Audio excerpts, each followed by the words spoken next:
ప్రభు నామమున అందరికీ శుభోదయం. ఈరోజు దేవుని వాగ్దానము ఏమనగా, ఫిలిప్పీయులకు రాసిన పత్రిక 4వ అధ్యాయము 11వ వచనం.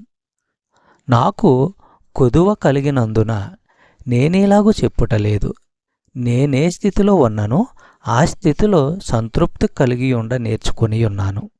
సహోదరి సహోదరులారా, భూమిపై నిజమైన ధనికుడెవడు?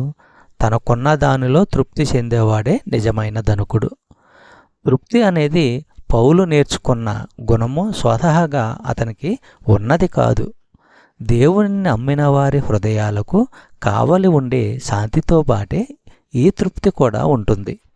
హెబ్రీయులకు రాసిన పత్రిక 13వ అధ్యాయము 5వ వచనము మనము పరిశీలించినట్లయితే, మీ జీవిత విధానము డబ్బు మీద వ్యామోహము లేకుండా జీవించాలి.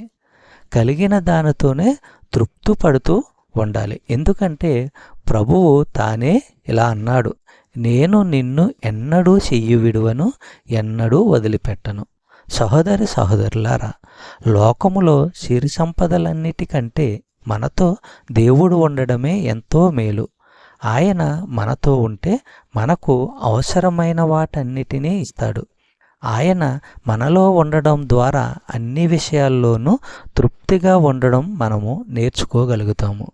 చెప్పబడిన వాగ్దానము దేవుడు దీవించి ఆశీర్వదించునుగాక. ఆమేన్.